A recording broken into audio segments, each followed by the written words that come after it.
हम्म।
वैदिकी अमृत ध्यान साधना प्रभात सत्संग में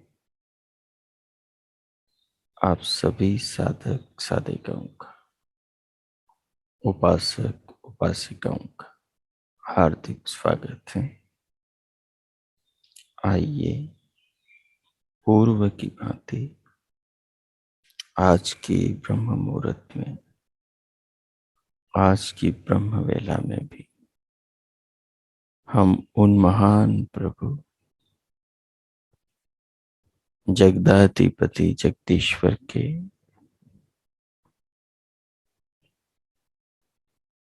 सर्वशक्तिमान सर्वांतर्यामी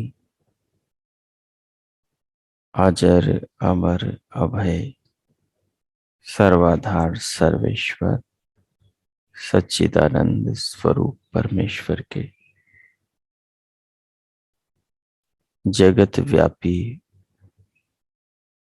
संसार के कण कण में समाये ऐश्वर्य को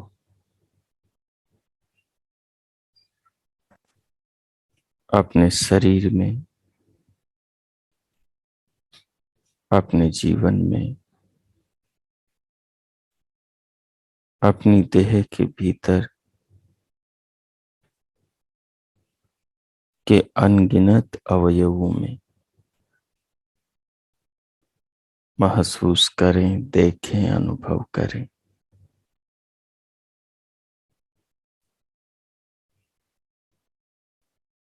भगवान की कृपा किस तरह हमारे जीवन की रक्षा निरंतरता के साथ करती चली जा रही है। भगवान का स्नेह हमारे जीवन को किस तरह धारण कर रहा है। भगवान की करुणा किस तरह हमारा भरण पोषण कर रही है। हम यदि इस तत्व को विचारेंगे तो हमें महसूस होगा कि हमारे लिए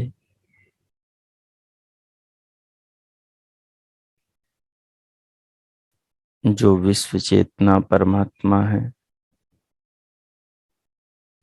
उसने इस विशाल विश्व को रचा है। इस विशाल विश्व में असंख्य जो भौतिक पदार्थ हैं, जो जीवन पर्यंत और सृष्टि पर्यंत रहने वाले हैं, और कुछ रोज पैदा होते और नष्ट होते हैं, जो अलग अलग समय पर ऋतुओं में समयावधि के साथ में उत्पन्न होते और जीवन का भरण पोषण करते हैं, वो सारे पदार्थ ईश्वर अपनी व्यवस्था से, अपने बनाए बीजों से उत्पन्न करते हैं और समस्त प्राणियों को उनके द्वारा जीवन देते हैं, उनका पालन करते हैं। भगवान की इस महान ऐश्वर्य को हम देखें, इसको जीवन में समझें। जीवन बड़ा अनमोल है और बड़ा अद्भुत विलक्षण है। एक ही शरीर में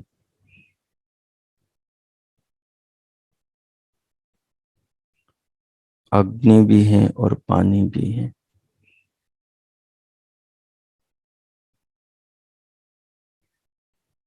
आकाश भी है और भूमि भी है।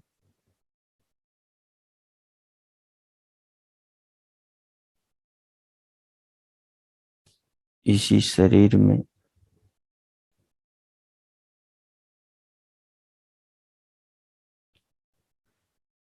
प्रकाश की किरणें भी आती जाती हैं।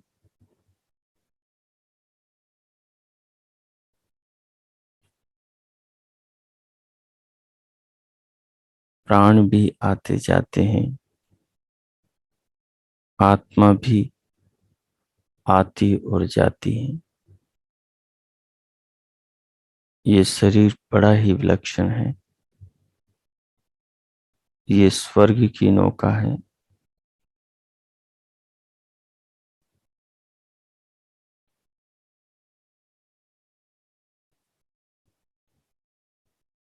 ये मुक्ति की नौका है। ये जन्म मरण से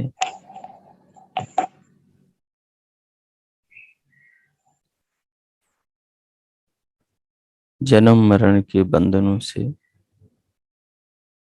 छुड़ाने वाली, आत्मा का और परमात्मा का साक्षात्कार कराने वाली, ईश्वर की अद्भुत दिव्य शक्तियों से बनी। इस देह में भगवान ने जो चमत्कार किए हैं, जो अपनी प्रतिभा, जो अपनी कला, जो अपना विज्ञान दिखाया, प्रकट किया है, वो बड़ा ही अद्भुत है। उसको देखने से, विचारने से, समझने से धीरे धीरे साधक के हृदय में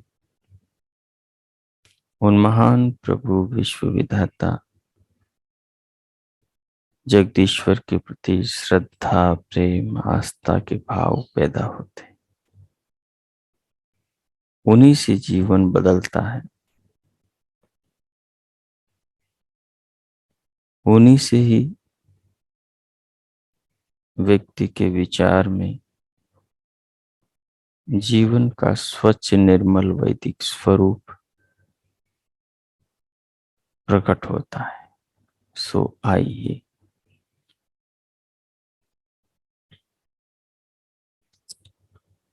इस महान स्थिति को जीवन में अनुभव करने के लिए कोई भी अनुकूल आसन लगाइए, जिसमें आप स्थिर होकर ध्यान पर्यंत बैठ सके।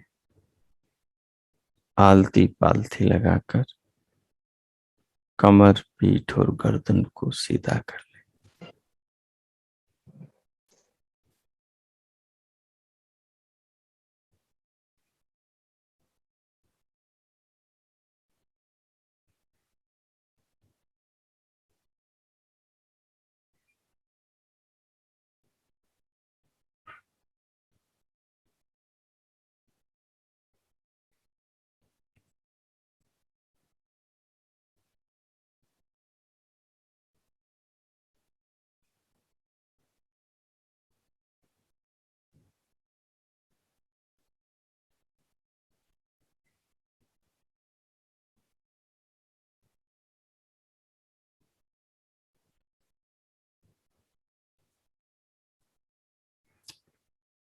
तदुपरांत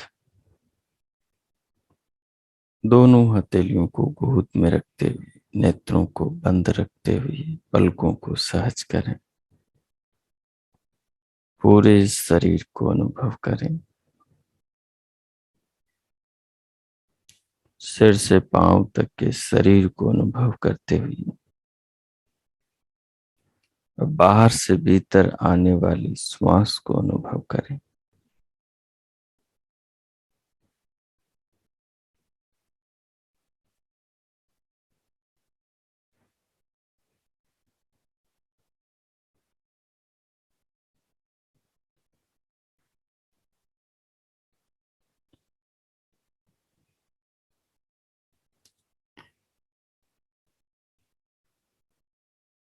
श्वास को धीरे धीरे लें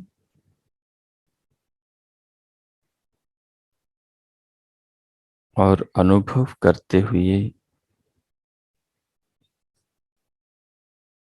भीतर भर के फिर धीरे धीरे भीतर से बाहर निकालें। श्वास के सहारे धीरे धीरे शरीर को और गहराई से अनुभव करें।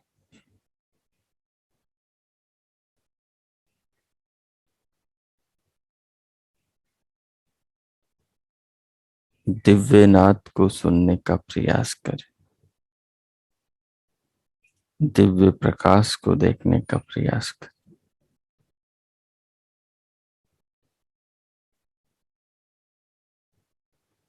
दिव्य नाद को देखते, दिव्य प्रकाश को सुनते हुए अब श्वास को भीतर लेकर उसे रोकें। रोक कर प्रभु नाम का मानस जप जप 4-5 मिनट तक ये प्रयोग करें। मानसिक रूप से प्रभु के नाम का जप, दिव्य नाद दिव्य प्रकाश को देखते सुनते हुए श्वास को भीतर लेकर उसे रोकें। जब मन घबराने लगे तो फिर छोड़कर दूसरी श्वास ले लें और मानसिक रूप से प्रभु नाम का जप जपें। जप के साथ साथ पूरे शरीर को अनुभव करें।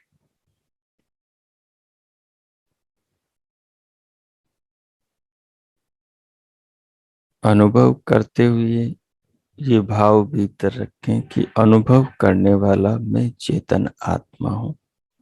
पीछे जो 2-3 कक्षाओं में 2-3 प्रयोग हमने किए हैं, उनके ज्ञान को भीतर मानस में रखें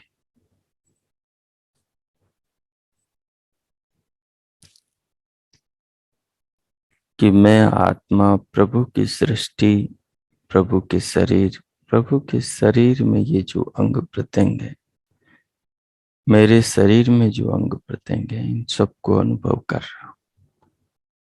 इनकी बनाने वाले तो भगवान हैं, लेकिन इनका प्रयोग करने वाला मैं हूं, क्योंकि मेरे कर्मानुसार विधाता ने कृपा करके मुझे ये प्रदान किए।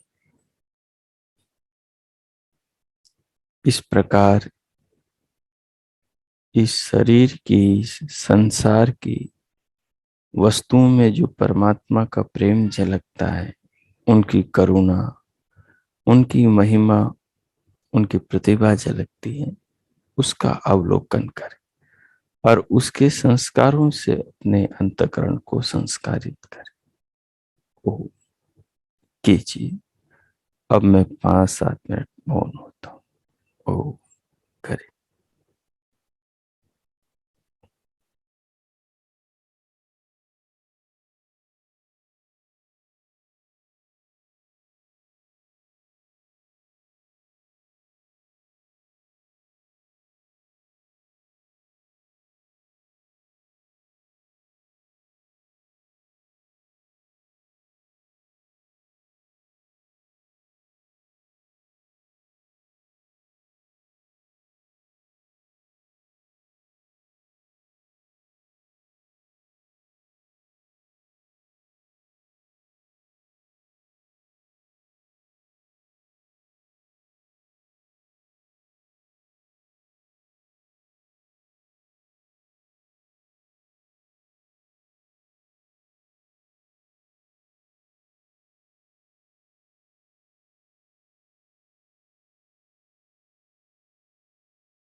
हो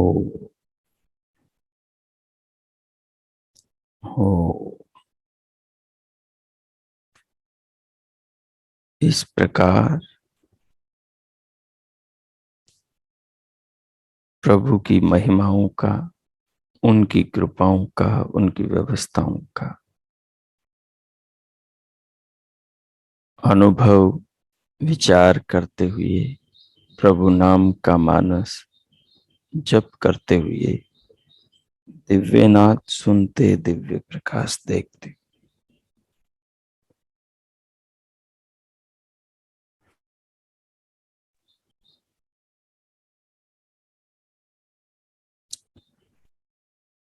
इन सब को देखने, सुनने, अनुभव करने, समझने वाले अपने आत्मा को भी समझते हुए भगवान का धन्यवाद करें कि उन्होंने ये मनुष्य का, मानव का हमें जीवन दिया, जिसके कारण स्वयं को अनुभव करने का अवसर मिल रहा है, जिसके कारण जगत को, जीवन को, इसके निर्माता ईश्वर को समझने का अवसर मिल रहा है। इसके लिए ईश्वर का ही धन्यवाद करें।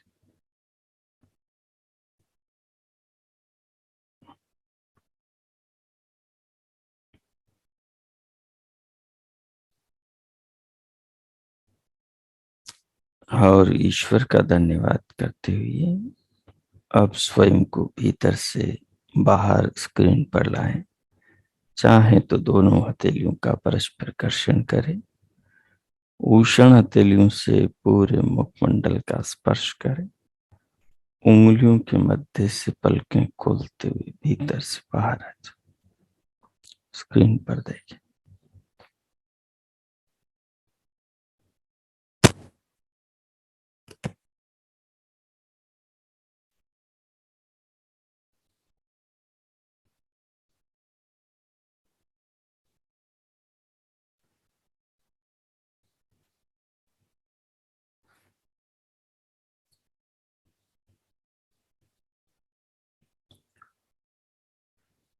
पीछे से हमारा श्वेताश्वतर उपनिषद चला आ रहा है। श्वेताश्वतर उपनिषद में आज हम द्वितीय अध्याय के छठे श्लोक का अध्ययन करेंगे, जिसके अंदर मानसिक एकाग्रता और शुद्धता के उपायों को बताया गया है। पहले श्लोक को पढ़ेंगे, फिर उसका पदार्थ पढ़ेंगे। अग्निर्यत्राभिमथ्यते, अग्निर्यत्र अभिमथ्यते, वायुर्यत्र अधिरुच्यते रुध्यते, सोमो यत्र अतिरिच्यते तत्र संजायते मनः। कह रहे हैं यत्र अग्नि अभिसंमथ्यते, जिस अवस्था में अग्नि सबके अग्रणी जीवन, ज्योति और जागृति के दाता परमेश्वर परमात्मा का निज नाम ओम अभिमथ्यते जपा जाता है, जिस अवस्था में, ध्यान अवस्था में, ईश्वर स्मरण अवस्था में सबके अग्रणी यानी सबके आगे, सबसे पहले, सब कुछ को जानने वाले जो विश्व विधाता परमात्मा है, इस जीवन के बसाने वाले, इस जीवन के देने वाले, सब ज्योतियों की ज्योति जो सबको प्रकाशित करने वाले,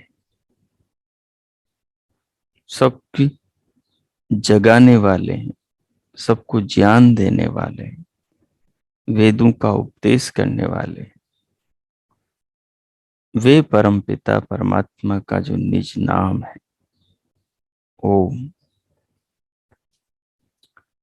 अभिमथ्यते, वो जपा जाता है। जिस अवस्था में सबको प्रकाशित करने, सबको आगे ले जाने वाले भगवान के ओम नाम का जप किया जाता है, जैसे पीछे अरणि मंथन में हम विचार कर रहे थे। यत्र, जहां पर वायु अधिरुध्यते, प्राण तत्व का संरक्षण, वायु का निरोध अर्थात प्राणायाम का अभ्यास किया जाता है। कहाँ? जिस अवस्था में। यत्र, जहां पर सोमः आनंदप्रद भक्ति रसामृत अतिरिच्यते, अधिकता से प्रकट होता है, बहता है। जहां पर यानी जिस अवस्था में, जिस ध्यान काल की अवस्था में आनंद रस, प्रभु भक्ति का रस, रसामृत, ज्ञानामृत, अतिरिच्यते यानी अधिकता से, निरंतर भीतर ध्यान की अवस्था में बहता है, उत्पन्न होता है। ईश्वर के महान पदार्थों का अवलोकन करते हुए भगवान के प्रति प्रेम का भाव, श्रद्धा का भाव पैदा होता है। आंखें नम हो जाती। उस अवस्था को कहा सोम अतिरिच्यते। वहां पर सोम प्रकट होता है।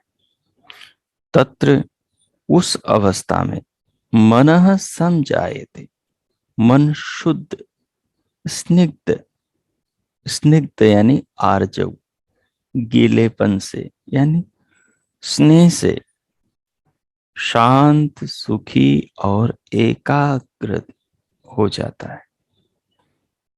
तीन बातें बताई। जिस ध्यान की अवस्था में परमात्मा को आगे करके भक्त जीवन का दाता, जगत का प्रकाशक मानते हुए उसके ओम नाम का जाप कर रहा है, जाप करते हुए बीच बीच में प्राणों को रोक रोक कर शरीर को, शरीर के भीतर की दिव्य शक्तियों को अनुभव कर रहा है। उस अवस्था में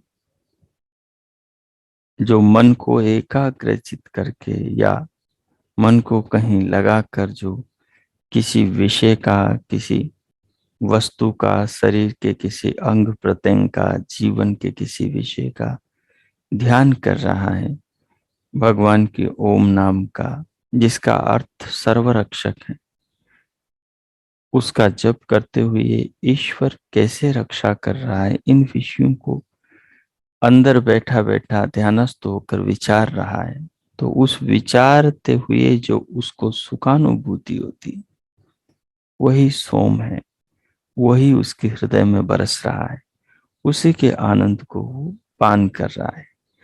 इस प्रकार करने से मन शुद्ध होता है, मन निर्मल होता है, शांत होता है, और शांत हुआ, शुद्ध हुआ, निर्मल हुआ मन ही एकाग्रचित होता है। और एकाग्रता को युक्त हुआ मन जिस विषय से जुड़ा हो उस विषय का साक्षात्कार कराता है। इस प्रकार इसका पहला अर्थ होगा। अब दूसरा अर्थ देखें। द्वितीय अर्थ है, जहां जब जिस अवस्था में अग्निहोत्र नियम पूर्वक किया जाता है, जहां प्राण तत्व का संवर्धन और प्राणायाम का अभ्यास किया जाता है, जहां सोमरस अधिक मात्रा में टपकाया, निचोड़ा, छाना पिया जाता है, वहां मन एकाग्रता को समदर्शी और शांत हो जाता है। शीघ्र एकाग्रता को प्राप्त होता है, समदर्शी होता है, वस्तुओं के आर पार देखने वाला, दिखाने वाला, वैसी स्थिति में अपना सहयोग करने वाला होता है। ये इस श्लोक का द्वितीय अर्थ है। तीसरा देखें, जब सबके अग्रणी ईश्वर की स्तुति, प्रार्थना और उपासना की जाती, जब सबके अग्रणी ईश्वर की स्तुति, प्रार्थना और उपासना की जाती, शुद्ध वायु विहार और वायु का उपसेवन किया जाता है, जब उपासक को अपने अंतरात्मा से ही सुख, प्रकाश यानी ज्ञान का प्रकाश, दिव्य प्रकाश और आदेश मिलने लगता है, यानी भीतर से सुझाव, परमात्मा का आदेश मिलने लगता है, तब मन शुद्ध, शांत और एकाग्रता को प्राप्त होता है।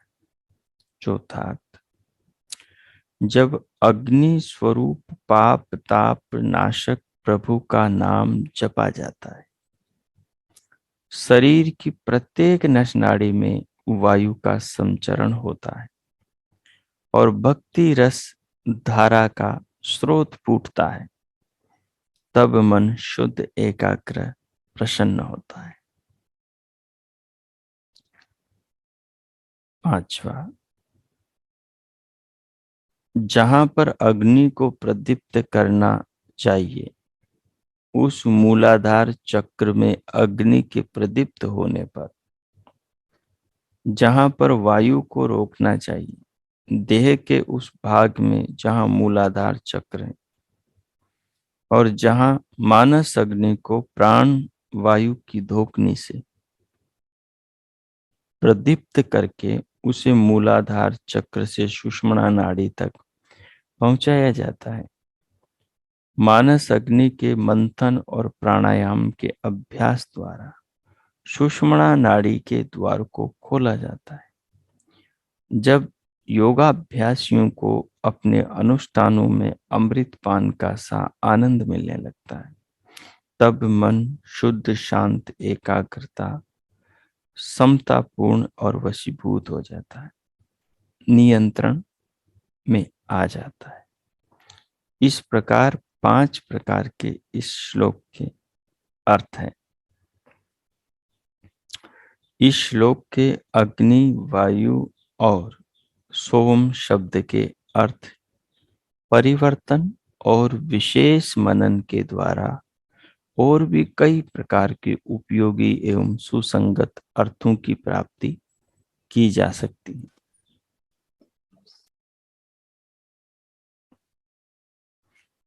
प्रसंग के अनुसार वहां इनका चिंतन किया जा सकता है।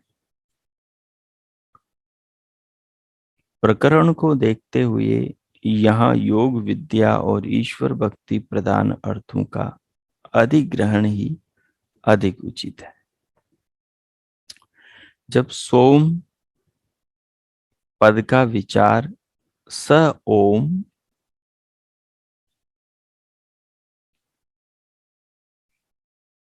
जमा अ बराबर सोम के रूप में किया जाता है, तब तो सोम में ही गुप्त ओमकार उपासना का एक नया सूत्र और ओमकार उपासना का गुप्त सिद्धांत एवं ओमकार के नित्य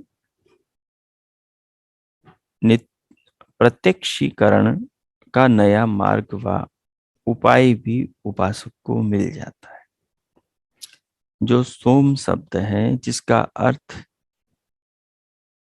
आनंद की अनुभूति है, रस की अनुभूति है, तो इस सोम में ओम छिपा है। तो जब इसका विचार स ओम यानी इस रस का उत्पन्न करने वाला वह ओम है। किस रस का? जीवन रस का उत्पन्न करने वाला। जीवन को बिना रस के साथ नहीं जिया जा सकता। खाद्य पेय पदार्थों में रस का उत्पन्न करने वाला सोम है। जो वनस्पति हैं, औषधियां हैं, इनमें रस को उत्पन्न करने वाला चंद्रमा है। चंद्र को सोम भी कहते हैं क्योंकि वह आह्लादक है, खुशी देने वाला है। तो सोम जो परमात्मा है वो इन औषधि वनस्पतियों में रस भरने वाला है। इनको खाते पीते हुए कितना आनंद हमें आता है। वो सोम ही बच्चे के लिए माँ के स्तनों में दूध बनाने वाला है। वो सोम ही गौ माता के शरीर में बछड़े के लिए और मनुष्यों प्राणियों के लिए दूध बनाने वाला है। वो सोम ही औषधियों में स्वास्थ्य वर्धक, स्वास्थ्य रक्षक शक्ति को उत्पन्न करने वाला है। वो सोम ही प्रभात की सूर्य की प्रभा में सब और समाकर शीघ्र सुबह ब्रह्म वेला में उठने वाले को अमृत पान कराने वाला है। इस प्रकार सोम का बहुत विश्वव्यापी रूप है, क्योंकि सोम वही है जो ओम है, लेकिन यह आनंददायक ओम है, आनंददायक सोम है। इस प्रकार इसका हम अपने ध्यान में विषय के अनुरूप चिंतन कर सकते हैं। उसको हम आगे करेंगे।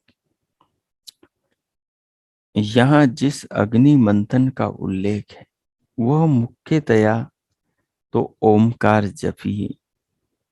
यहाँ जिस अग्नि मंथन का, पीछे जैसे हमने अरणि मंथन किया था कि एक अरणि तो शरीर है, दूसरी अरणि ओम है। शरीर का मतलब एक अरणि प्रकृति है और दूसरी अरणि चेतना है, यानी परमात्मा है। एक चेतना विश्व चेतना है, एक चेतना शरीर चेतना है।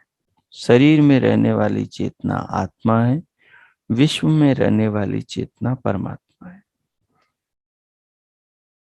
तो ये अरणि मंथन यानी प्रकृति और परमात्मा का चिंतन जीवात्मा करता है। किस लिए? ज्ञान के प्रकाश को प्राप्त करने के लिए। तो वो ज्ञान का प्रकाश प्रकृति और ओम का मंथन मतलब चिंतन करने से बुद्धि में प्रकट होता है। वही ज्ञान का प्रकाश जीवन में आत्मा का मार्गदर्शन करता है। तो इस प्रकार से यहाँ जो अग्नि मंथन आया है, इस अग्नि मंथन में प्रकृति और ओमकार का चिंतन है का अभिप्राय है। प्राणायाम से मन की शुद्धता होती है। प्राणों पर नियंत्रण करने से मन अपने कंट्रोल में आता है, तो बुरे विषयों से, बुरे विचारों से बच जाता है। ये बुरे विषय विकारों में मन का लगना ही मन का अशुद्ध होना है, और उनसे मन का बचा रहना या उनसे मन का छूट जाना ही मन की शुद्धता है, निर्मलता है। तो मन की शुद्धता और एकाग्रता संपादन का सिद्धांत नए और पुराने सभी योगियों में सर्वमान्य है। वो है प्राणायाम के द्वारा। सोम में भी ओम का दर्शन और विचार विशेष आनंदप्रद होता है। श्री आचार्य जी सिद्धांतालंकार कृत अर्थ ऐसा है, जिस दिव्य धाम में तुम हो, मेरा मन भी उस दिव्य धाम में जा पहुंचे। भक्त भगवान से कह रहा है, हे प्रभु, जिस दिव्य धाम में आप हो, मेरा मन भी उस दिव्य धाम में जा पहुंचे। ऐसा दिव्य धाम जिसमें अग्नि मथी जाती है, यानी जिसमें अग्नि तत्व का चिंतन किया जाता है। प्रचंड हो जाती है, यानी सब और प्रकाशित हो जाती है। ज्ञानाग्नि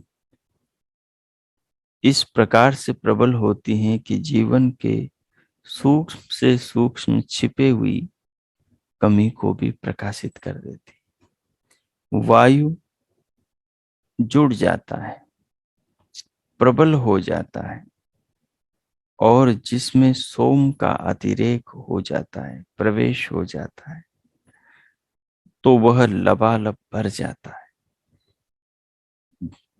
अर्थात सोम को जब निचोड़ा जाता है, दोहा जाता है, चिंतन किया जाता है, मतलब, तो वह लबालब भर जाता है।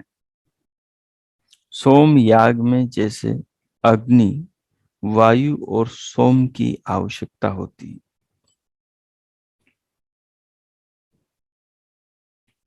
वैसे समाधि के दिव्य धाम रूपी याग में, योग में भी मथने पर परमात्म ज्योति प्रकट होती है। चिंतन करने पर यही मानो अग्नि है, और प्रसाद भाव लबालब भर जाता है, यानी ध्यान में जो सुख मिलता है वही सोम है, वही सोम रस है। तो इस प्रकार 5 प्रकार के अर्थों को हमने इसमें समझा, और इस पर ध्यान प्रयोग फिर आगे हम करेंगे। तो इस प्रकार आज हमारा ये छठा श्लोक पूर्ण हुआ। उपासना द्वारा विघ्नों का निवारण कैसे होता है, इस पर फिर आगे हम विचार करेंगे।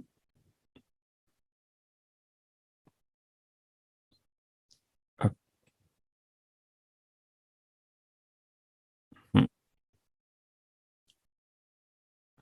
अब 1-2 बार इसका गायन करेंगे। ओ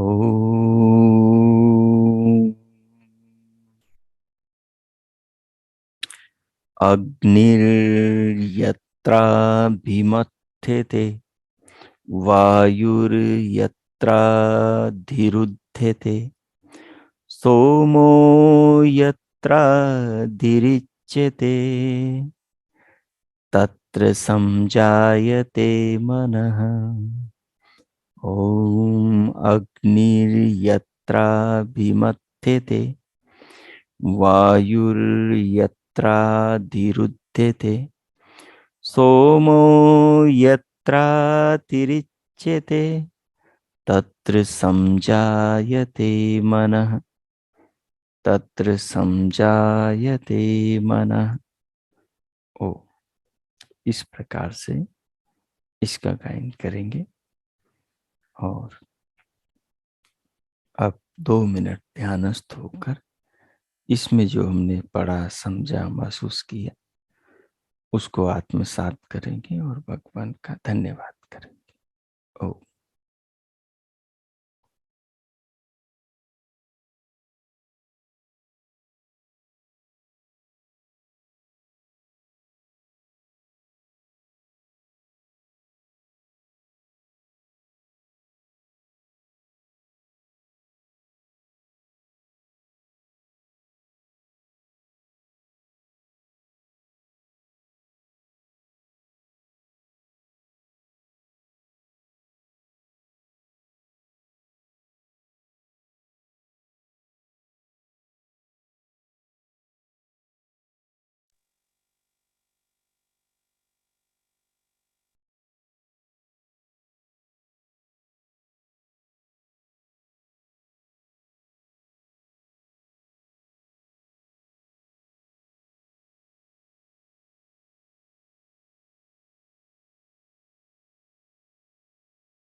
हो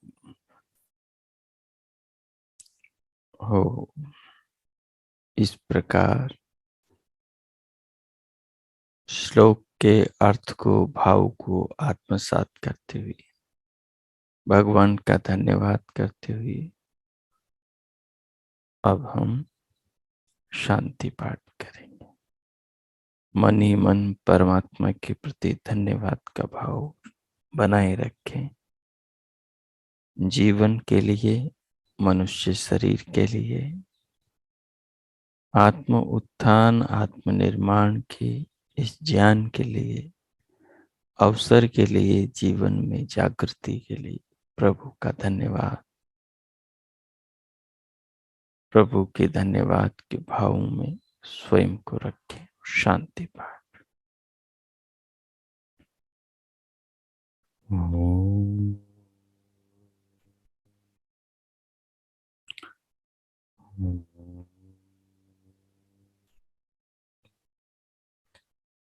ओम शांति शांति शांति। ओम। ओ आज का आप सभी का दिन शुभ हो, मंगलमय हो। प्रभु से सबके लिए बहुत बहुत मंगल कामनाएं, शुभकामनाएं। इति ओम।